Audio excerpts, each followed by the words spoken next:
Ингуши, несмотря на сложные исторические обстоятельства, сохранили верность Отечеству. Наши предки сегодня, можно смело сказать, всегда выполняли и верны были присяге. Во времена царской России были верны присяге.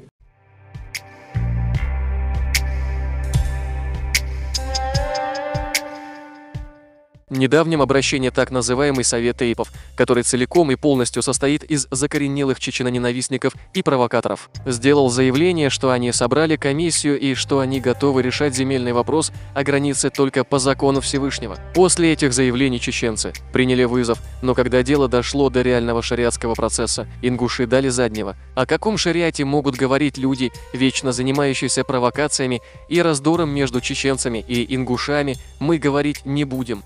А для тех, кто находится в танке, эти люди по сей день верны позорной присяге своих предков и с гордостью о ней рассказывают, не проявляя ни капельки стыда.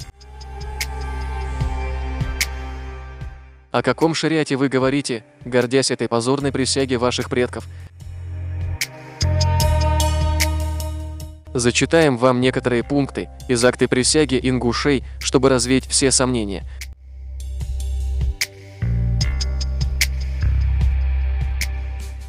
Во втором пункте ингуши сообщили, что они считают своими врагами все окружающие их народы и сделают все в их силах, чтобы помочь колонизаторам в покорении этих народов. А если же они будут иметь дружеские отношения с магометанскими народами, русские имеют право поступить с ними как с предателями. В пятом пункте ингуши обязуются доносить на чеченцев, если те с оружием в руках будут замечены на ближайшей территории, и сражаться против чеченцев, не щадя своей крови и жизни.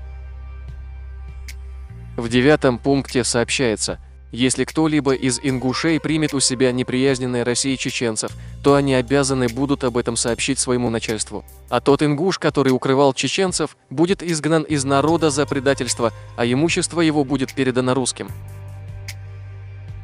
А в 10 пункте смелый ингуш за спинами русских штыков обязуется, что больше не будет выплачивать дань чеченцам и никому из людей, исповедующих ислам. 11 пункт гласит, что ингуши, принявшие замужество на вечные времена, обязуются всячески препятствовать к распространению ислама, не принимать муллы, мечети не строить. А если ингуши нарушат данное обещание, русские поступают с ними, как со своими врагами. Обязательный акт заключили мы с российским генералом Дельпоца в крепости Владикавказ августа 22 дня 1810 года. Ссылка на полный договор оставлю в описании. Новым нашим подписчикам или кто не в курсе, или кто забыл, мы хотим напомнить, что Совет Тейпов Ингушетии являются ярыми чеченофобами, которые прославились на всю страну своими античеченскими выступлениями, таким образом набирая себе политические очки и поддержку от обычных обывателей, которые на ура встречают каждый античеченский вброс.